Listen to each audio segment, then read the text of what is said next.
So here's to hoping that my mic doesn't break halfway through this, and also here's to hoping that nobody just walked into the house, because I currently have two big knives in case that was someone that walked into the house, and we're prepared. Anyway, let's get right into it. Roll intro.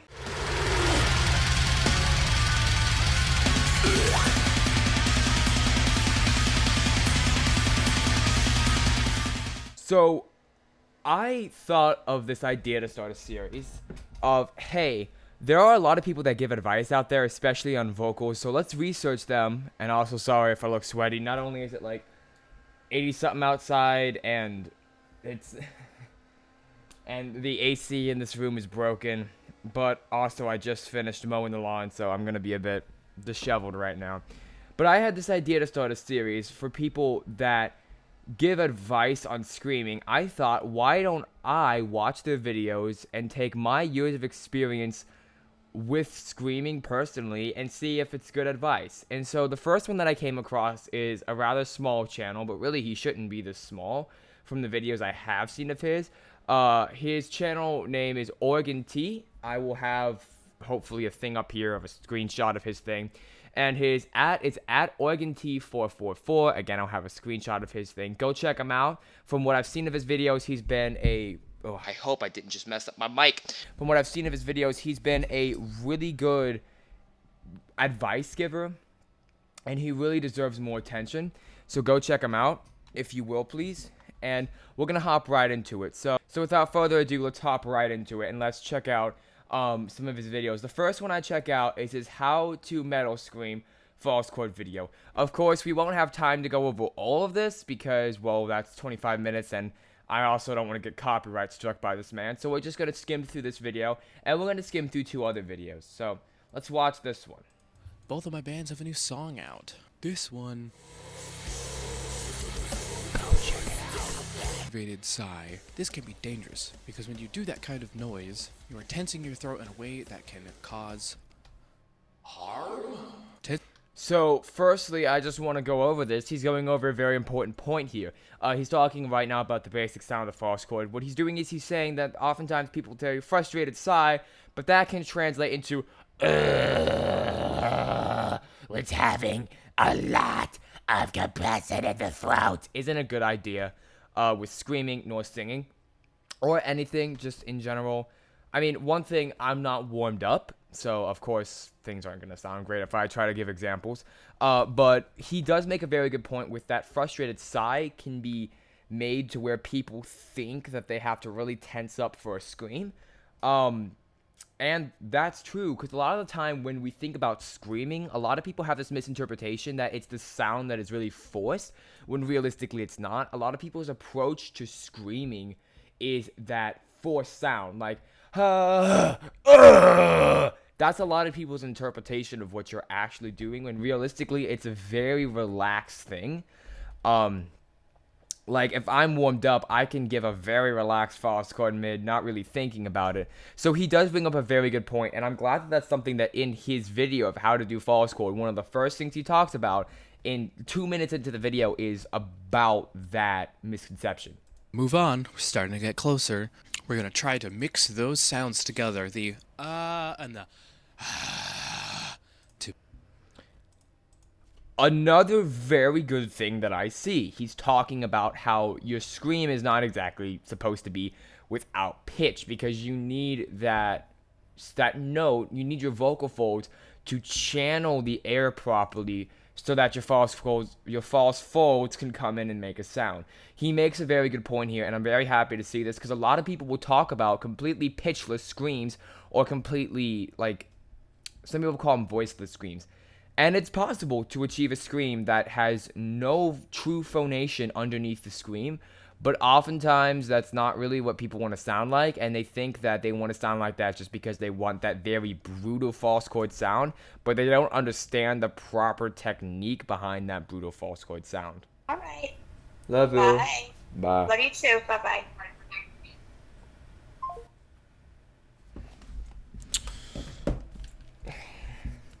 It's been a fun day so far. to To be honest, this guy has like a really... He's honestly a lot of people are actually grossed out by the mouth. I guess I just don't understand that because I legitimately in one of my videos showed a close up with a camera of my fossil pillars. So I don't really think that maybe I should be more cautious about that.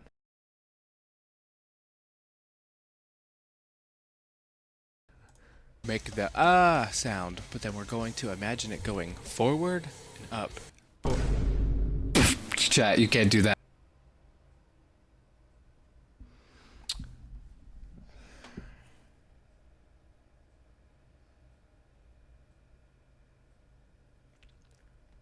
I'll. We're gonna do it now. I mean, I guess I skipped past the basics because I've never really thought too much about how my air is coming out. I more still think about how it's going into my larynx versus how it's coming out of my larynx. Because you can manipulate that air a lot, especially with external folds. Like, I like to use sometimes my epiglottis to change the direction of the airflow out because it'll make it sound different. But I guess I've never really thought about how I, like, push the air out.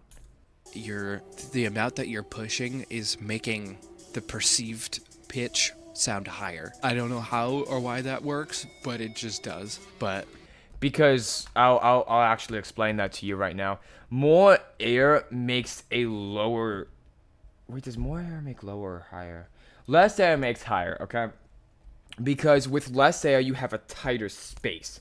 With less air, you aren't allowing. How do I explain this? I know what happens in your throat, but I can't put it in like scientific terms. With less.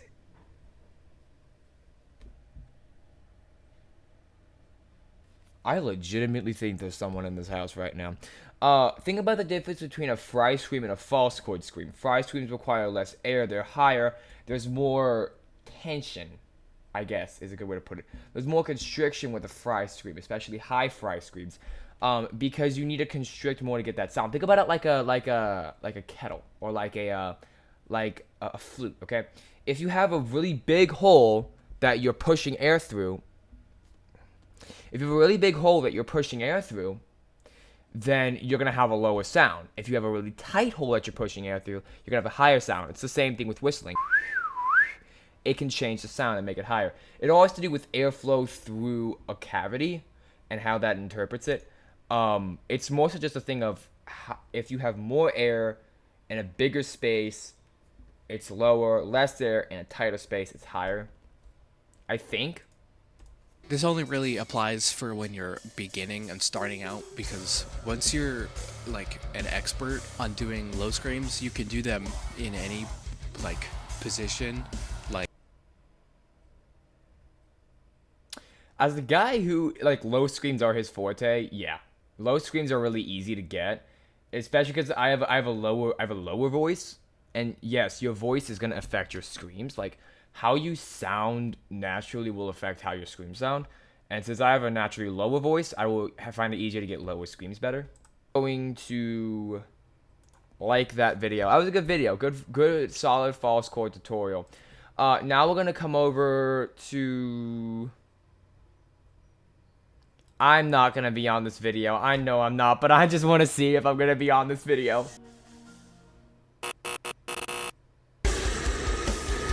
Again, I love the slam intro. no script, no nothing, no plan. Just gonna go on YouTube and look up screaming tutorial. That's how my videos typically are. No script, no plan. I have a topic and I talk about it. Tutorials. Like this one. I'd like to think I know a little bit about screaming. I've been in a couple of bands. Some of them are mid, some of them are pretty. I've not been in any bands. So if you have a band that you're looking for a vocalist, check out my videos, see if you like my vocals. Of my extreme vocal technique. I'm reacting to a reaction video. What has my life become? Sick. In other words, this is a how to scream video. Like misinformation going around that screaming Yes. is bad for your voice, or Yes. it can destroy your voice, and It can, if done improperly. People like to say, oh, screaming won't hurt your voice. The thing about screaming is if you do it improperly, it's gonna hurt your voice. So yes, I really should be more open about that. That like you will hurt your voice if you do it improperly. So yeah. I've been doing this for years, and I never had any Good. vocal incidents that were related good. to screaming. The troubles that I run to are from not sleeping enough. Valid. But that's another story for another time. Which is something that I talked about in my previous video, where body health equals vocal health. You need to take care of yourself if you want to take care of your voice. You would just like power into it when you really want to start from the ground.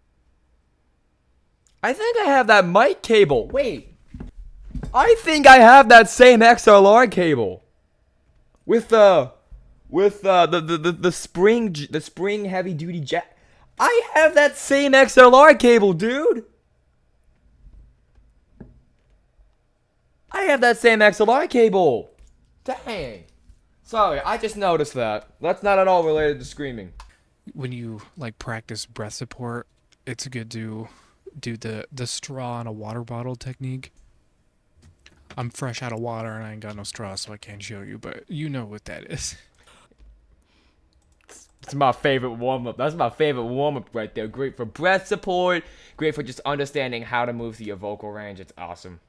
Closed with the proper amount of tension to Absolutely.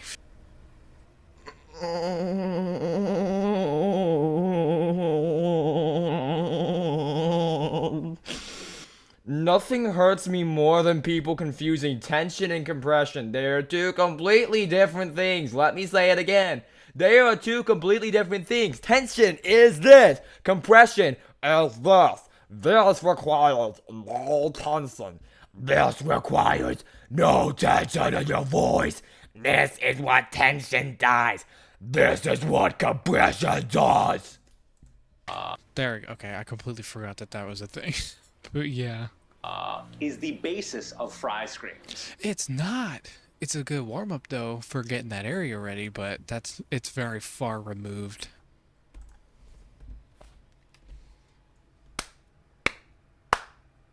Yes, a fry scream uses your voice. No, a fry scream is not a vocal fry. If you try to, that's what you're gonna get. But if you add the, this is my fry scream distortion bass. This is my vocal fry. They are two completely different things. Again, go check out this guy's channel, Oregon T. I should have him linked in the description of this. This is episode 1 of the, I don't know what I think I'm going to call the series, Can We Trust These Guys? And so this is episode 1. From what Oregon T said, I think you can trust him. Definitely, from the videos that I've watched, he gives very good advice. He's a very experienced screamer. Definitely more experienced than me. I have like 4 years under my belt. He has like 7. So he's more experienced than me. So I am going to listen to him because he has been doing this for longer and hasn't hurt himself with his current techniques, that being. Because everybody at some point, you're probably going to hurt yourself at some point. But go check him out. Go check out his bands. Support him. Support them. And now I'm going to get to the part where I really want to have this series go, which is going to be the rating.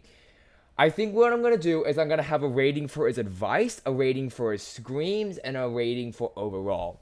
So, for rating for his advice, an objective standard, I'm going to give him a 9 out of 10. There's like 1 or 2 things that I slightly disagree with how he approaches things, but like it's not really anything. So if anything, 9.9 out of 10. Like that 0.1% is just tiny stuff. So you may be wondering, why did it just cut to this now? Well, because right about there in the recording is when my mic decided it was time to start buzzing. So I need to re-record this last section. This is the day that this is coming out. Like I'm finishing up editing and I'm about to release this. I'm running through it one last time to get ready to export it. And then I realized audio messed up. So we're redoing this. So I rated his I rated objectively, give him a 9.9 out of 10. I love his screaming advice. There's very few things I disagree with him on, and if anything, they're minor. He's a great person to listen to. Now we go for a completely personal thing, a completely personal and subjective rating, which is just my personal opinion on his screams. Also, yes, I finally got a spit guard. So my personal rating on this guy's screams is an 8 out of 10. simply because I think that his screams sound, and it may just be the way it's mixed. It may just be maybe he wasn't warmed up properly. It may be a whole host of things.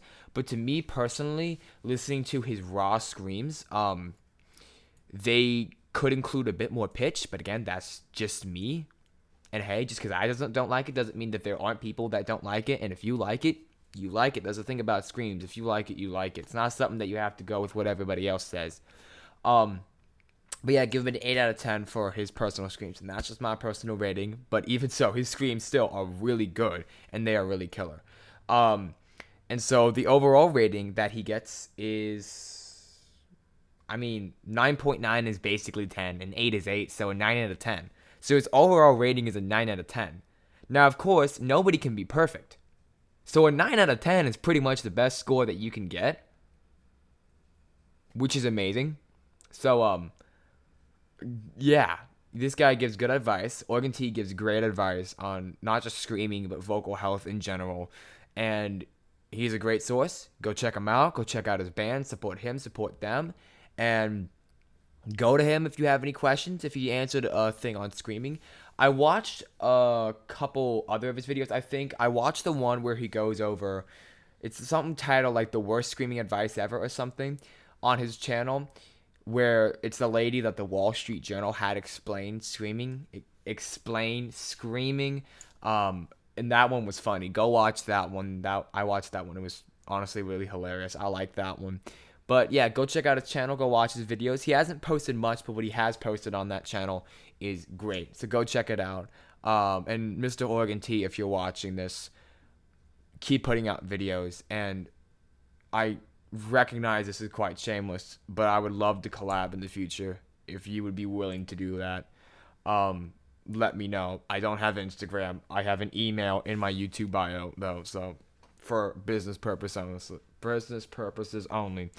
But with that being said, thank you all so much for watching. May the Lord bless all your ways, and I'll see you on the next one.